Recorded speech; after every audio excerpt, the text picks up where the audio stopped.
Olá, pessoal. A gente vai dar início, né, ao módulo de gastro e eu fiquei responsável para falar um pouco sobre as neoplasias do trato gastrointestinal para vocês. É um assunto muito importante que a gente tem visto muito na nossa rotina. É muito comum na rotina do patologista a gente dar o diagnóstico de adenocarcinoma ou de um carcinoma escamocelular ou de um carcinoma de células de anel de Synnet ou neuroendócrino, entre outros. Eu dividi essa aula em duas partes para não ficar tão longa para vocês. Vou falar um pouco sobre esôfago e estômago e as suas principais neoplasias, seus principais tipos neoplásicos. E no segundo momento, a gente vai falar um pouco sobre as neoplasias do intestino. Então, falando um pouco, né, sobre a anatomia do esôfago, ele tem uma estrutura tubular muscular de 25 centímetros em média nos adultos e de 10 a 11 nos recém-nascidos. Ele vai se desenvolver a partir da porção cranial do intestino anterior, na embriologia, né? E ele tem a principal função de conectar a faringe com o esôfago. Ele é dividido em três segmentos: segmento cervical, torácico e abdominal. Ele tem como objetivo principal impulsionar o alimento que sai da faringe para o estômago através dos movimentos peristálticos. Ele vai secretar uma mucina para lubrificar, né, e minimizar o refluxo gástrico, mas ele não tem outra função secretora ou absortiva significativa. Ele vai se estender anatomicamente na topografia do nível de C6 na faringe até T11 e T12 na junção gastroesofágica. Aqui é uma foto, né, da histologia normal do esôfago. Aqui acima a gente vê a mucosa escamosa normal, não queratinizada. Aqui é a submucosa, que a gente vê as glândulas mucosas e um ducto que é circundado por tecido linfóide. E aqui é a muscular, com músculo liso e músculo esquelético.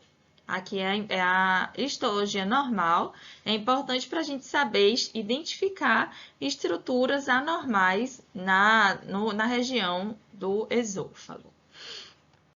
Falando um pouco, né, sobre os tumores esofágicos, a gente sabe que os principais tumores esofágicos são o adenocarcinoma e o carcinoma de células escamosas. A gente sabe que no mundo inteiro o SEC ainda é o tumor mais comum, mas essa epidemiologia vem mudando por conta dos hábitos alimentares, da exposição, principalmente nos Estados Unidos, e o adenocarcinoma tem aumentado a sua incidência, apesar do SEC estar se mantendo estável. Então, falando um pouco, né, sobre o adenocarcinoma, no mundo desenvolvido, a incidência vem aumentando do adenocarcinoma, como eu falei, enquanto o SEC está estabilizando, né, que está estabilizando, é porque o adenocarcinoma vem aumentando tanto que essa incidência vem aumentando. 50 a 70% dos carcinomas esofágicos são adenocarcinoma. Na Sociedade Americana se estima que surgirão 17.999 casos nos Estados Unidos. A média de idade é de 60 anos, casos antes dos 50 anos são menos comuns e é mais comum nos homens, né? Os principais fatores de risco são obesidade e IMC elevado, que estão relacionadas com a doença do refluxo gastroesofágico e, consequentemente, com o esôfago de Barrett, que é o principal fator de risco do adenocarcinoma. É uma sequência patológica, né? O paciente tem o esôfago normal, ele está sendo exposto ao ácido gástrico, aos radicais livres. Esse esôfago vai sofrer uma metaplasia, que vai virar o esôfago de Barrett, e a contínua exposição faz com que esse esôfago faça uma transformação e vire uma displasia e, consequentemente, um câncer, né? O adenocarcinoma. Um outro fator de risco, né, é o tabagismo, que a gente sabe que o tabagismo está relacionado com vários tipos de tumores, e se sabe que o H. pylori está relacionado com a proteção, porque o paciente diminui a produção do ácido clorídrico e, consequentemente, o ácido clorídrico não sobe para o esôfago, diminui a incidência de doença do refluxo, consequentemente, diminui a incidência de doença de Barrett, né, de esôfago de Barrett, consequentemente, diminui a displasia e a neoplasia. Falando um pouco, né, sobre a localização, normalmente ocorre no esôfago distal, raramente surge em glândulas submucosas ou na mucosa gástrica ectópica. Como eu falei em relação à fisiopatologia, uma sequência, né, de carcinoma na mucosa de Barrett virando a displasia, que tem relação com mutações genéticas, principalmente a mutação do gene TP53, mas existem outros genes que já estão sendo estudados, como o gene do P16, o HER2 e da ciclina D1 e E. Normalmente, os pacientes clinicamente se apresentam sem sintomas no início da doença. Logo depois, ele pode ter uma disfagia para sólidos, para líquidos, até para todos os outros tipos de alimento, porque pode ocorrer a oclusão total desse esôfago. Esse paciente tem uma perda de peso extrema, não só pelo tumor, mas também pela questão nutricional, porque ele não consegue deglutir, né? A metástase geralmente vai ocorrer precocemente, porque ele tem uma rede linfática muito ampla no esôfago, que vai ter uma disseminação tanto horizontal quanto longitudinal. O adenocarcinoma no esôfago, ele pode metastatizar principalmente para os linfonodos gástricos e celíacos, mas também ele pode metastatizar para fígado, pulmão, pleura, e ele pode recorrer. A maioria dos casos, o paciente ou não tem sintoma, vai ser um achado incidental, ou quando ele já tem sintoma, ele vai fazer uma endoscopia na investigação dessa disfagia e vai ver que tem uma massa, vai fazer uma biópsia e vai ser diagnosticado na biópsia endoscópica. Em relação aos fatores de risco e prognóstico e tratamento, uma outra coisa que a gente também acha na radiologia é uma massa no esôfago distal, né? Normalmente, em relação aos fatores prognósticos, ocorre metástase no linfonodo. Se esse linfonodo tiver extensão fora da cápsula do linfonodo normal, o achado patológico, a gente vai saber que esse paciente tem um prognóstico pior, bem como a invasão das margens de ressecção. Então, se vocês vão numa consulta, vocês num atendimento, num posto de saúde, ou como oncologistas ou cirurgiões, vocês recebem um laudo patológico e vocês conseguem enxergar que o linfonodo passou da cápsula, ele descreve, né? Metástase linfonodal com extensão extracapsular, a gente já sabe que o prognóstico desse paciente vai ser pior do que de um paciente que só tem apenas metástase, vamos dizer assim. E se ocorrer invasão além das margens, por exemplo, na margem profunda, na margem distal, proximal ou na própria margem radial, a gente sabe que o prognóstico também é pior. A sobrevida dos pacientes em relação a pós-tratamento, no caso da ressecção pós-tratamento, pós-neoadjuvância, existem 3 grupos principais. O P0, que é quando o paciente não tem carcinoma residual, então esse paciente tem um prognóstico melhor. O prognóstico 1, em que esse paciente tem até 50% de carcinoma residual, ou o prognóstico 2, com mais de 50% de carcinoma residual, esse paciente tem um pior prognóstico. Se esse paciente tem um adenocarcinoma mucinoso e se tiver apenas mucina sem célula, na margem, isso não confere prognóstico tão ruim quanto quando tem célula. Normalmente, o tratamento, a sobrevida dos tumores em 5 anos não ressecáveis é rara. Pode fazer quimioterapia pós-cirurgia ou pré-cirurgia, né? Ou neoadjuvância.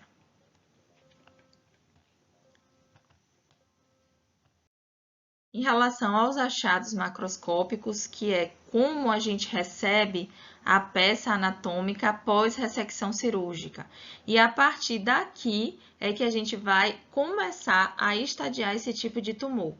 Normalmente, a gente abre a peça e consegue observar nessas imagens todas, tem alguns padrões de como a gente enxerga no esôfago aberto, né, macroscopicamente.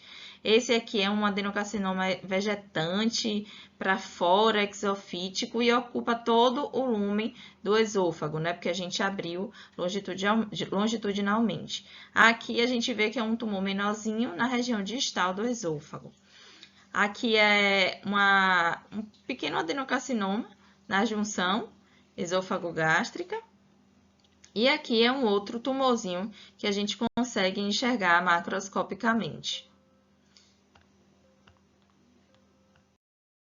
Em relação à histologia, a gente vê alguns padrões, mas aqui é um adenocarcinoma bem diferenciado, que a gente consegue identificar que o tumor não é tão sólido, está formando bastante lumen, todo na lâmina própria, e normalmente esse tumor é acompanhado de um esôfago de Barrett do lado, aqui não dá para ver, mas observamos que o epitélio escamoso está bem normal, não tem alteração nenhuma, mas o tumor está infiltrando toda a lâmina própria.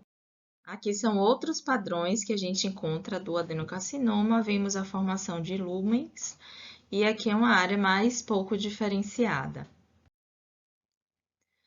Falando um pouco, né, sobre o carcinoma de células escamosas, como eu falei, é ainda o câncer de esôfago mais comum, mas tem uma grande variação, né, em relação à localização e à etnia. Existem alguns lugares que têm uma incidência maior, que ocorre principalmente na Ásia Oriental à Central. Tem umas taxas intermediárias, que é geralmente ao longo da costa indiana da África, no sul do Brasil e no Uruguai, em algumas partes do Caribe, nos Estados Unidos, Europa, Austrália, nos lugares que eu falei, né, que o adenocarcinoma está predominando, a incidência do SEC tem diminuído. Normalmente a idade média de 65 anos, é raro antes dos 30 anos, predomina também no sexo masculino e principalmente em afro-americanos. Em relação à fisiopatologia e à localização, ocorre principalmente no terço médio do esôfago, seguido pelo terço inferior e terço superior, respectivamente, né? A fisiopatologia vai ser uma progressão gradual com anormalidades genéticas acumuladas, que ocorre principalmente na mucosa escamosa normal, para uma neoplasia intraepitelial de baixo grau, que é uma displasia de grau 1, né, vamos dizer assim, para uma neoplasia de alto grau, de grau 3, um carcinoma in situ. E logo depois esse paciente desenvolve um carcinoma invasivo. Inicialmente, esses pacientes que têm uma neoplasia intraepitelial de baixo grau, eles têm, normalmente foi visto em estudos, que eles têm mutação do TP53. Existem outras anormalidades genéticas, principalmente de reguladoras de ciclo celular, como os genes do CDKN2A, vias do NOT1 e do WNT, outras alterações genéticas como a neoplodia, alterações de número de cópias. Essa genética do tumor é importante atualmente para a gente saber o melhor tratamento, para direcionar o melhor tratamento desses pacientes e investigar, consequentemente, os familiares próximos. Então, falando, né, um pouco sobre a etiologia, normalmente é multifatorial e é diretamente relacionada à população. Existem fatores socioeconômicos, que são fatores mais consistentes. O uso do tabaco, né, bebida alcoólica. O uso do tabaco tem relação, assim como na bebida alcoólica, tem relação com intensidade e tempo de exposição. Existem algumas substâncias no tabaco, como as nitrosaminas específicas do tabaco e os hidrocarbonetos aromáticos policíclicos, que estão presentes e são substâncias cancerígenas, não só para o carcinoma de esôfago, mas carcinoma de bexiga e outros mais. A bebida alcoólica, a gente sabe que tem relação, quanto maior a ingestão, maior o risco, né, de desenvolver esse tipo de carcinoma. Existem algumas mutações exclusivas, principalmente nos pacientes da Ásia Oriental, como as mutações do ALDH2 e do ALDH1, que leva ao acúmulo do acetaldeído após o consumo do álcool, e isso gera, né, uma predisposição ao carcinoma escamocelular. Existem ainda outros fatores de risco, como dieta pobres em frutas e verduras, vegetais em conservas, deficiência de selênio, bebidas quentes, aumento de IMC e má saúde bucal, má higienização bucal. Então, isso tudo é importante para prevenir o desenvolvimento, né, do carcinoma escamocelular. Outros fatores de risco são a metaplasia epidermoide e a leucoplasia esofágica. Existem ainda alguns fatores genéticos e condições médicas associadas, como, por exemplo, a síndrome de Plummer-Vinson, a acalásia, pacientes que tentam suicídio e que fazem lesão por ingestão cáustica, radioterapia nessa região do tórax e a própria anemia de Fanconi. Antigamente, né, e se achava que tinha relação com infecção por HPV, porque a gente sabe que alguns carcinomas escamocelulares em outras topografias têm relação, mas ainda não se tem certeza e atualmente se acha que é improvável que o HPV seja um fator de risco no consenso atual.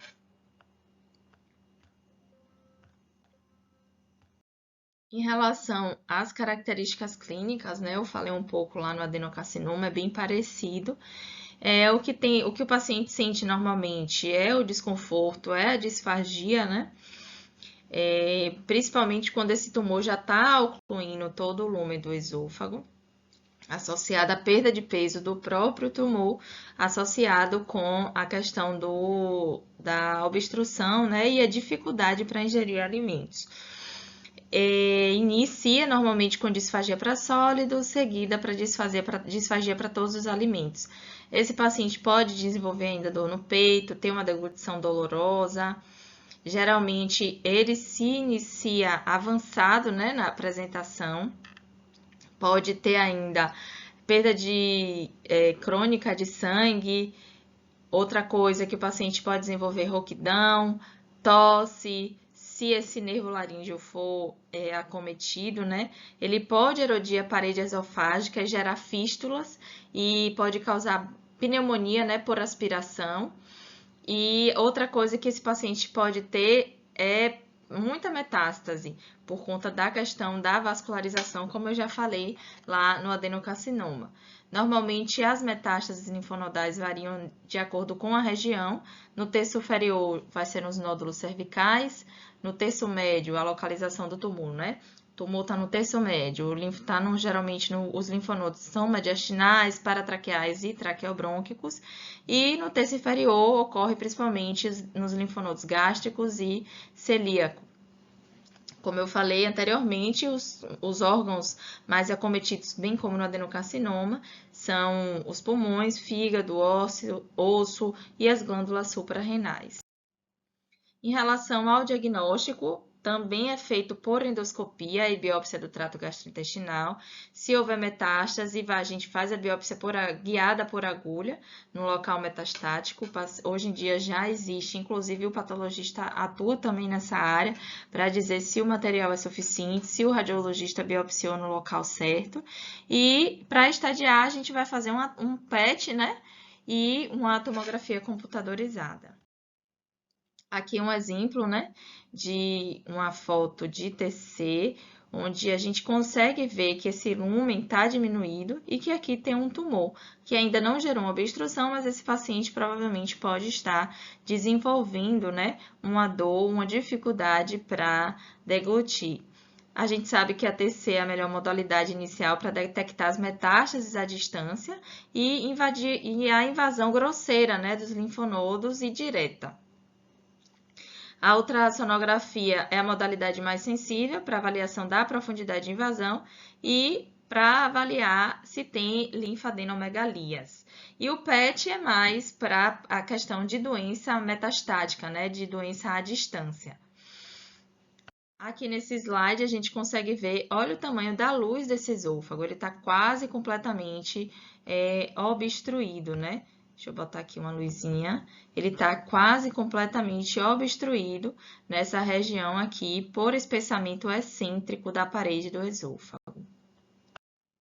Em relação aos fatores prognósticos, existe um sistema de estadiamento, né, que a gente faz, que é o TNM. E a gente normalmente faz esse estadiamento patológico e a gente sabe que tem relação à profundidade de invasão, como eu falei anteriormente, a margem se está comprometida, se tem um linfonodo comprometido, mas as mulheres têm demonstrado um resultado melhor do que os homens. Existe comprimento de tumor, que é um fator, o tamanho do tumor é um fator preditivo. É um fator preditivo independente da mortalidade quando ele está controlado em relação à profundidade de invasão, principalmente em pacientes que têm doença localizada, né? Então, se esse tumor for pequeno, for localizado, esse paciente tem um fator prognóstico melhor do que os outros pacientes. Tem relação com a mutação TP53, que são fatores de prognósticos independentes, se esses pacientes têm ou não têm, fala a favor de um prognóstico pior. Em relação à resposta patológica, a terapia é um fator prognóstico independente. Se esse paciente responde bem, ele tem um fator prognóstico melhor. Localização do tumor e o grau não afeta significativamente a sobrevida, se for terço médio, inferior ou superior, não afeta a sobrevida. E viu-se, né, que a sobrevida geral dos pacientes é de 5 anos, de todos os estágios. E quanto mais precoce o câncer, melhor sobrevida comparado, né, com outros pacientes que têm metástase à distância. Em relação ao tratamento, a lesão, quando é precoce, que é a T1, ela pode ser tratada por dissecção endoscópica da submucosa ou esofagectomia. Normalmente, quando faz neoadjuvância, a gente segue com esofagectomia, principalmente nos pacientes com lesão avançada, para tentar diminuir essa lesão, para fazer uma esofagectomia mais limpa, né? Quimioterapia, quimiorradiação definitiva é uma alternativa aceitável em pacientes que não são candidatos à cirurgia ou pacientes que não querem fazer a cirurgia. Os resultados de terapia de resgate não se viu-se, né, resultados muito bons a longo prazo, mas eles podem ser utilizados em pacientes selecionados. Se a gente sabe o perfil molecular desse paciente, a gente sabe que o tratamento desses pacientes tem sido direcionados e tem sido melhores. Hoje já faz o exame molecular, faz PDL1, faz HER2 em alguns tipos de tumores, porque já existem anti-PDL1, anti-HER2 para tratamento desses pacientes. E esses pacientes têm um prognóstico melhor. Em relação à macroscopia, o que a gente vê são lesões exofíticas, polipóides, às vezes são ulcerativas ou até infiltrativas. Aqui um exemplo, né, de uma lesão exofítica. E os achados microscópicos são muitos, a gente precisa saber principalmente o estadiamento, onde é que até onde esse tumor infiltra. Existe classificação baseada no grau histológico, bem diferenciado, moderadamente diferenciado ou pouco diferenciado, com a presença de pérolas córneas de queratina. Existem alguns subtipos, que é o subtipo o carcinoma espinocelular verrucoso, fusiforme e de células escamosas basaloides. Todos esses tipos são carcinomas escamocelulares, mas a diferença entre um e outro é apenas morfológica, né? Ou seja, apenas histológica. Essa foto aqui é bem legal para a gente ver como a gente dá o estadiamento patológico. Aqui a gente vê que está só no epitélio, né? Esse caso, o carcinoma ainda não invadiu a lâmina própria, então é um tumor, é um carcinoma in situ. Aqui invade superficialmente, aqui já invade a muscular. A gente vê aqui todas as camadas, a muscular da mucosa. Aqui já chega na submucosa. Aqui a gente vê que ele já chega na muscular própria. O T3 já chega na adventícia. O T4 já chega em órgãos adjacentes, o T4A já chega na pleura, né, que é mais próximo, e o T4B já chega na aorta. Aqui é quando os linfonodos são acometidos, aqui é um linfonodo normal e aqui é um linfonodo acometido. De acordo com a quantidade de linfonodos acometidos, a gente vai dar o estadiamento, né, o N. Até 6 N2, até 2 N1 e mais de 7 a gente chama de N3 e M1 quando já tem metástase à distância.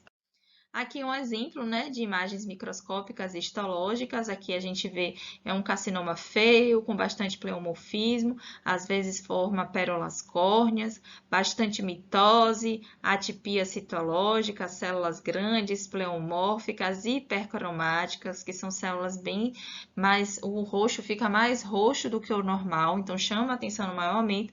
E aqui a quantidade de mitoses que a gente vê nesse tumor. Então, falando um pouco agora sobre o estômago, a gente vai fazer a mesma sequência, anatomia, histologia normal e depois falar um pouco sobre a fisiologia e a fisiopatologia e os tipos de tumores. Em relação à anatomia, a gente sabe que o volume normal do estômago é de 1,5 litro, mas tem capacidade para até 3 litros. Existe um blogueiro, um youtuber na internet que chama Corbucci Eats, que ele come mais de 5 quilos. É uma coisa assim absurda e a gente entende que existe uma plasticidade, né? Que o estômago realmente pode se dilatar e isso é perigoso, primeiro pela exposição dos alimentos, né? Que acaba ficando muito tempo porque ele demora para chegar no trânsito final até o intestino, e segundo, que vai gerando uma dilatação, e esse paciente tende a comer mais, né? Então, a gente sabe que o padrão em mosaico da mucosa é devido, né, às fossas gástricas ou fovéolas, né, esse padrão ondulado. Existem pregas longitudinais da mucosa e da submucosa que são conhecidas como rugas, né, e são mais grossas. Principalmente proximalmente quando o estômago está vazio. Ele é dividido em cárdia, fundo, corpo, incisura, antro piloro, curvatura menor e curvatura maior. Eu vou mostrar uma foto da anatomia, né? Como a gente consegue ver aqui, o fundo, o corpo, a curvatura maior, a região do piloro, o esfíncter pilórico, a região cárdica, aqui o esôfago e aqui o esfíncter esofágico. Aqui vindo na foto, né, macroscópica, aqui ainda é o esôfago, aqui é a curvatura menor, aqui é a curvatura maior e aqui é a região pilórica e a região do duodeno. É bem legal quando a gente pega o estômago assim, normalmente, sem alteração, é bem bonitinho. Normalmente nas autópsias, quase 80% dos casos a gente vê restos de alimento e a mucosa normal. Em relação à fisiologia, a gente sabe que o estômago tem como principal função digestão, motilidade e também defesa microbiana. Ele vai receber todo o conteúdo do esôfago através do esfíncter gastroesofágico e ele vai esvaziar o seu conteúdo no duodeno através do esfíncter piloro. Ele vai digerir parcialmente os bolos alimentares recebidos do esôfago. Existem dois tipos de digestão, né, que é a digestão mecânica e a química. A mecânica é quando ele se movimenta de frente para trás pela camada oblíqua interna da camada muscular própria, e a digestão química, que é por meio do ácido, que vai quebrar as proteínas e vai matar os micróbios, né, os micro-organismos que estão nos alimentos. A gente sabe que as células parietais vão secretar o ácido clorídrico e as células principais vão secretar o pepsinogênio. O microambiente do estômago ele vai ser amplamente regulado pela secreção dos hormônios, né, das células interendócrinas e pela inervação do nervo vago. Normalmente eles vão esvaziar o quimo, né, que é o tipo de alimento que é parcialmente digerido e vai levar para o duodeno, e ele é amplamente facilitado, esse esvaziamento gástrico, ele é amplamente facilitado pelas camadas circular interna e longitudinal própria. Existem contrações do músculo liso, né, que geram o peristaltismo, e a maior parte da absorção de nutrientes vai ocorrer no intestino delgado. Então, é basicamente digestão e levar e esvaziar para ocorrer a absorção dos nutrientes no intestino delgado. Aqui é uma foto, né, geral da organização da histologia normal. Aqui é a mucosa, que é dividida em epitélio, lâmina própria e muscular da mucosa. A submucosa, onde está o plexo de Meissner. A muscular própria, onde está o plexo de Auerbach. Subserosa e serosa. Aqui é a foto da histologia. A mucosa, a muscular da mucosa, a submucosa, a muscular própria e a serosa logo abaixo. A subserosa e a serosa aqui, que é o peritônio. Então, falando um pouco, né, dos tumores gástricos, eu trouxe essa foto da OMS para vocês entenderem o tanto de tipo histológico de tumor que existe. Só que eu preferi dar prioridade para alguns tipos mais comuns. O principal deles é o adenocarcinoma.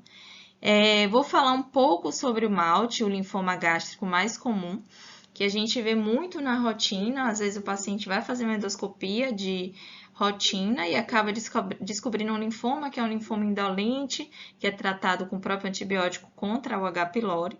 Vou falar um pouco sobre os tumores neuroendócrinos, que é um outro tipo também comum, mas não tanto quanto o adenocarcinoma.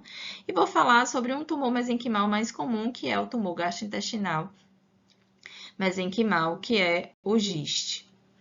Então, falando um pouco, né, sobre o adenocarcinoma, ocorre mais de 90% dos carcinomas gástricos são os adenocarcinomas. É uma doença heterogênea com diferentes fenótipos, genótipos e evolução clínica, incluindo sensibilidade aos tratamentos e prognóstico. Então, cada caso individualmente tem um prognóstico, um tratamento e uma sensibilidade. Os principais sítios, né, acometidos do adenocarcinoma gástrico é incisura angular. Devido às diferenças epidemiológicas, etiológicas e clínicas, o câncer gástrico da cárdia e não cárdico, que é o distal, são distintos. O câncer gástrico da cárdia ele surge na região adjacente à junção gastroesofágica e compartilha de características epidemiológicas com o adenocarcinoma de esôfago. E o não cárdico é mais comum e surge geralmente na porção inferior do esôfago. E eles são classificados de acordo com a infecção do H. pylori. Normalmente, os não cárdicos estão associadas a...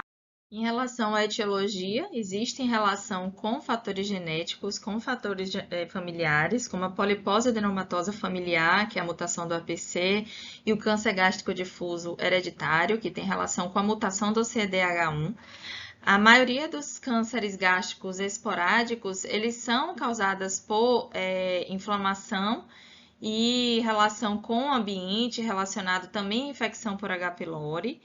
É reconhecida como a principal causa de câncer gástrico não cárdico, né? Como eu falei, o distal. E pacientes com metaplasia intestinal, eles têm risco maior de desenvolver o câncer gástrico, não tem jeito. Então, é sempre importante fazer endoscopia e observar se esse paciente já tem uma metaplasia. Se esse paciente tem displasia na biópsia, ele tem um risco de 6% para desenvolver câncer em 5 anos.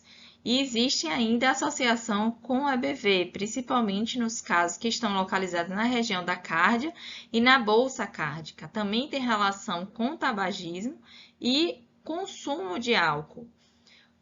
Por isso que a gente sempre bate nesses fatores, né? De dieta, falta de exercício físico, tabagismo, etilismo. Todos esses fatores são fatores de risco para o desenvolvimento do câncer gástrico. Em relação às características clínicas, normalmente são inespecíficos.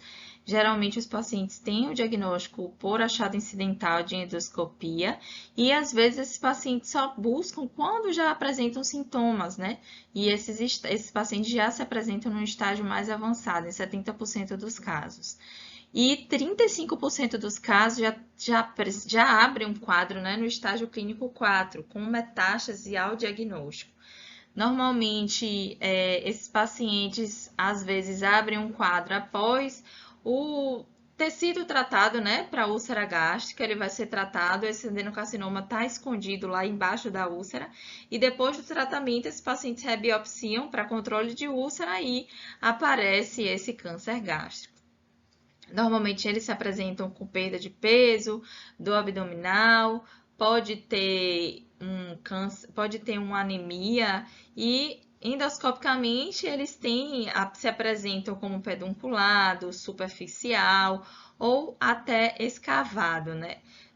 O pedunculado e o superficial nem sempre infiltram a submucosa. Em relação ao diagnóstico, ele é feito rotineiramente por endoscopia. No caso de úlcera gástrica maligna, deve ser realizado pelo menos 7 biópsias das bordas amontoadas da úlcera da base. Isso não é rotina, isso não acontece normalmente. Às vezes a gente recebe só uma amostra e fica muito difícil para diagnosticar. Pode ser feito biópsias representativas de caso com crescimento de limite plástica, vou falar lá na frente o que é, e pode ser difícil porque é uma condição que está associada à infiltração da submucosa ou muscular própria do estômago, reduzindo o rendimento das biópsias, né? A limite plástica fica, a mucosa fica como se fosse reta, esbranquiçada, então às vezes é muito difícil de biopsiar. Uma coisa que pode ser feito ou indicado para estadiamento regional é a PAF, na doença metastática, como eu falei, nas biópsias nos casos anteriores, e pode ser feito laparoscopia com ou sem lavagem peritoneal para tentar ajudar no diagnóstico e principalmente para excluir doença metastática. Aqui é uma imagem, né, da endoscopia de uma massa gástrica exofítica já com sangramento, tá vendo? Então, é assim que os endoscopistas veem. Os radiologistas já veem assim na tomografia, que a gente vê aqui um tumor gástrico já infiltrando o diafragma nessa região aqui. Aqui é a região da curvatura maior e aqui em cima já está infiltrando. Você vê como o diafragma, comparando, né, os dois lados, o lado direito com o lado esquerdo, o diafragma já está para cima, então o tumor já está infiltrando nessa região, um tumor bem grande. Em relação aos fatores prognósticos, o mais importante é o estágio clínico, né? Como é que esse tumor se apresenta só delimitado, se já é metastático ou não. Se for diagnosticado precocemente, a sobrevida pode chegar a mais de 95 anos, em 95% do caso. Para os pacientes submetidos à cirurgia, a taxa de sobrevida em 5 anos é de cerca de 20 a 40%, enquanto os pacientes que não são operados é de cerca de 3 a 5%. Os pacientes que não tem, né, que tem bom prognóstico, que tem estabilidade de microsatélites, ele tem associado com o melhor resultado e a classificação de Lauren, né, ajuda também a melhorar o valor prognóstico. Em relação ao tratamento, eu não vou entrar muito, né, nesses detalhes, mas existem alguns tratamentos hoje direcionados, né, como os inibidores do checkpoint imunológico, que foram recentemente aprovados para o tratamento, incluindo instabilidade de microsatélites, EBV, expressão de PDL1. A gente precisa atualmente fazer esses marcadores imunológicos para saber se esses pacientes têm, porque já existem tratamentos ante esses vamos dizer assim, essa expressão desses marcadores, né, do PDL1 e do HER2. Então, é importante fazer para fazer um tratamento mais direcionado. Já está disponível em muitos laboratórios e os pacientes têm um tratamento melhor e mais direcionado. Aqui é a macroscopia, né, normalmente o que a gente vê uma lesão em massa, ou às vezes uma úlcera gástrica, pode ter um padrão de limite plástica, que está relacionado com a presença de células em anel de Sennett normalmente, e deve ser usado apenas para as características macroscópicas do tumor. Aqui é o padrão de limite plástica, a gente vê um padrão de achatamento, né? As pregas não estão tão bonitinhas, né? Como a gente vê aqui embaixo, elas ficam achatadas e esbranquiçadas, e não tem uma massa tumoral bem definida. Então, nesses casos, para o endoscopista é bem difícil, ele precisa biopsiar em várias áreas, e isso está relacionado com os tumores de anel de Sennett. Aqui é uma outra foto, né, de um tumorzinho que não é tão grande, que a gente acha no estômago. E a gente vai abrir aqui e vai ver a profundidade de invasão. Existem classificações histológicas, né? As que a gente mais usa são as classificações de Lauren e da OMS, que classifica de acordo com o que a gente vê na histologia. Se é um padrão difuso, células anel de Sennett, pouco coesas, ou um tipo intestinal, tubular. Pode ser misturado ou não, um indiferenciado que não tem nenhum dos dois padrões. Normalmente a OMS também classifica da mesma forma, né? Mas com outros nomes. Geralmente, ele também classifica em bem moderadamente pouco diferenciado com base na formação tubular. Quanto mais túbulo, mais bem diferenciado. O subtipo intestinal, ele corresponde às categorias papilar e tubular e bem moderadamente diferenciada na classificação da OMS. E o difuso abrange a categoria de células pouco coesas e de células em anel de Sinetes, né? Os achados histológicos principais são aqui um exemplo do tipo difuso ou anel de Sinnate, né, ou células pouco coesas. Aqui não é anel de Sinnate, aqui são células pouco coesas, com displasia ao redor. E aqui são túbulos, né, ou tipo intestinal de Laurie. Vou falar agora um pouco, né, sobre os outros tipos de tumores que não são tão comuns, mas que vocês precisam saber só para no futuro, caso alguém trabalhe nessas áreas, ou até um médico que vai ter contato no PSF e lide, né, com laudos. Às vezes o paciente faz a biópsia e chega com esse laudo e a gente, meu Deus, o que é que eu faço? Do que é que se trata? Entendeu? Então é importante saber os tipos histológicos só para a gente saber como direcionar esses pacientes. Existem mais outros tipos, né, de tumores gástricos. Aqui a gente vai falar agora sobre o linfoma. 50 a 75% dos linfomas primários gastrointestinais são gástricos, então a maioria dos linfomas do trato gastrointestinal, você viu que eu nem toquei no assunto no esôfago. O principal local de acometimento de linfoma é realmente o estômago, por conta da mucosa, né, associada ao tecido linfóide, ao malte. Então, linfomas corresponde a 1 a 7% das malignidades gástricas, então é muito pouco. O mais comum é o linfoma difuso de grandes células B e depois o linfoma da zona marginal extranodal. A maioria dos pacientes tem mais de 60 anos. Clinicamente se assemelha ao carcinoma, mas geralmente tem um prognóstico muito melhor, no caso dos linfomas difusos de grandes células B. Tem associação com erosão, metaplasia intestinal, H. pylori, atrofia e displasia. Em relação à etiologia, eles estão muito relacionados com distúrbios inflamatórios crônicos, que são impulsionados por agente infeccioso, como no caso H. pylori e o linfoma malte, ou outros estímulos autoimunes ou a própria genética, né? No estômago, uma gastrite associada ao H. pylori atrai células B, células T e neutrófilos para a mucosa gástrica. A proliferação de célula B é impulsionada por células T reativas, bem como citocinas. Aí essas células B vão estar proliferadas, vai ocorrer liberação mediada por neutrófilos de radicais livres, principalmente nas áreas de inflamação crônica, que vai chamar os eventos oncogênicos, que vai adicionalmente e eventualmente vai ter uma linfoproliferação independente da estimulação antigênica. Além disso, outras coisas que podem ocorrer é uma transformação desses casos de baixo grau, desses linfomas por excesso de inflamação, que é o chamado fenômeno de Richter, quando esses linfomas de baixo grau se transformam em linfomas de alto grau e se tornam clinicamente agressivos. Deixam de ser linfomas indolentes para ser linfomas agressivos. Normalmente, esses pacientes clinicamente às vezes se apresentam sem sintomas, achados endoscópicos incidentais, e 20 a 40% dos pacientes pode apresentar uma doença disseminada, com uma classificação que a gente chama de ANARBO, que é uma classificação que avalia onde esse tumor, esse linfoma está localizado, se é só no local em que ele se originou, ou se ele já está evoluindo para outros locais, como medula óssea, esse estágio já está mais avançado. Existe relação de risco aumentado de paciente de desenvolver linfoma gástrico nos casos de pacientes que têm uma infecção crônica pelo HCV, né, pelo vírus da hepatite C. E nos casos de linfoma malte, 75% dos casos eles são bem-sucedidos para o tratamento para H. pylori, esses pacientes são tratados e eles vão fazer endoscopias rotineiras só para avaliação. O diagnóstico, né, inclui achados endoscópicos, histologia, imunohistoquímica e análise molecular.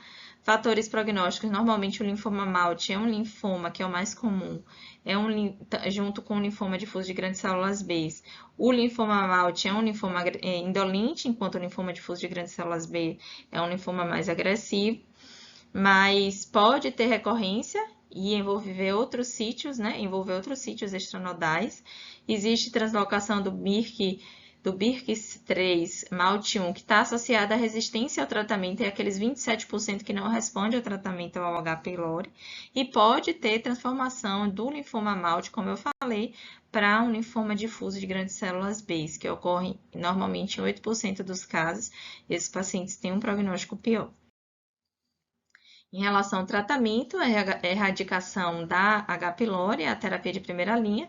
Se não resolver, a gente vai fazer outros tratamentos direcionados para quimioterapia e radiação, e só vai fazer cirurgia nos casos não se opera linfoma, só se for um caso de um linfoma muito grande, um linfoma, um bulk que a gente chama, que é uma massa que esteja fazendo compressão, e aí esse paciente precisa operar, ou no caso de perfuração, né, obstrução e sangramento. Aqui é um pouco da histologia, né? Que a gente vê destruição das glândulas aqui. Aqui tá vendo que tem bastante vaso, glândulas sendo agredidas por um infiltrado linfoplasmocitário denso. Nesses casos, quando a gente recebe uma biópsia dessa, a gente vai avaliar e vai fazer exame imunohistoquímico, que vai dizer se esse infiltrado linfóide é maligno ou não.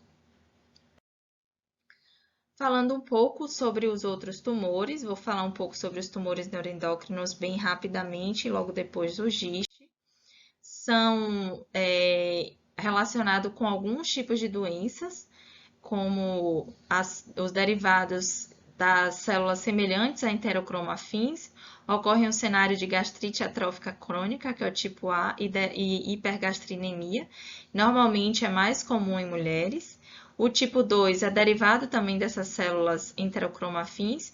Ocorre um cenário da síndrome de Zollinger-Ellison, né? Zollinger-Ellison, e normalmente afeta homens e mulheres igualmente, e tem associação com a neoplasia endócrina múltipla. Vocês vão ouvir falar muito disso quando estiverem rodando em onco, em endócrino, e afeta igualmente homens e mulheres. O tipo 3 é mais esporádico e é mais frequente em homens. Já o tipo 4 é discutido na literatura, mas ainda não é reconhecido na OMS. O tumor neuroendócrino de células enterocromafins produtores de serotonina é raro e normalmente não é funcional. E o tumor neuroendócrino de células G produtoras de gastrina também são não funcionais, mas pode causar a síndrome de Zollinger-Ellison, e então referido como gastrinoma gástrico. Normalmente tende a ocorrer na faixa etária de 50 a 80 anos. Esses tumores se apresentam baseado no tamanho do tumor, né?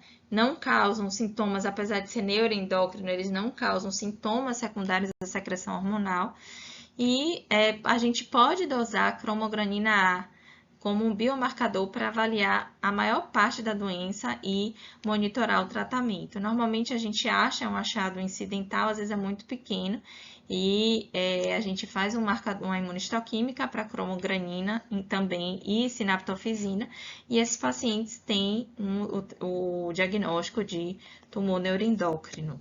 Existem vários graus, né, de tumor neuroendócrino e de carcinoma neuroendócrino.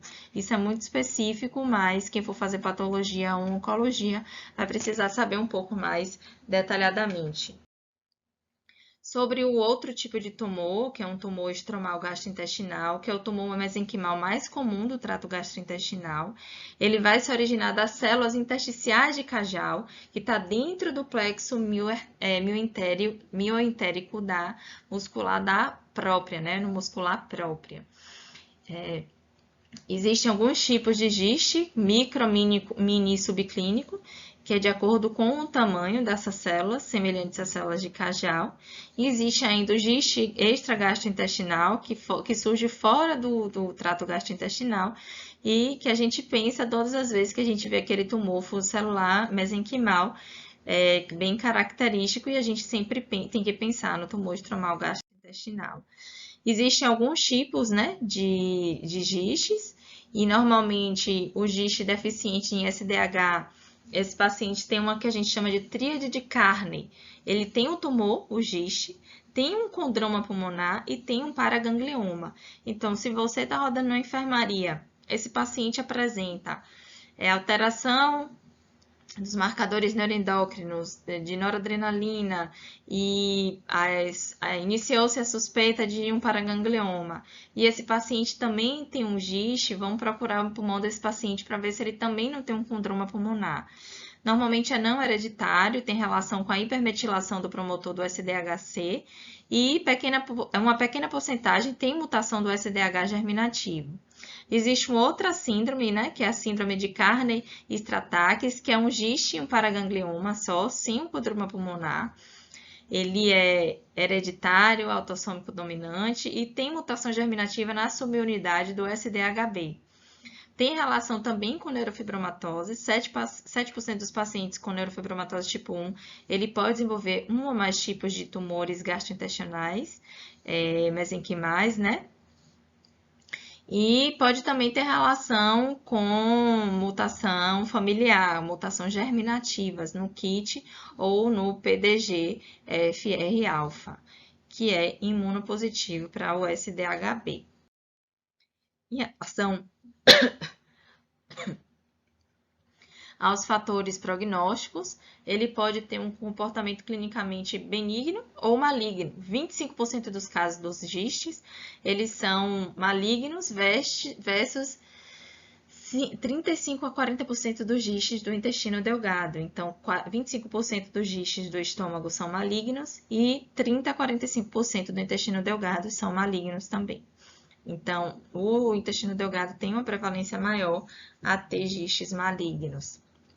O prognóstico vai depender do tamanho do tumor, da quantidade de mitose e do local em que se originou. Se tiver ruptura, também tem, durante o intraoperatório, também tem um pior prognóstico.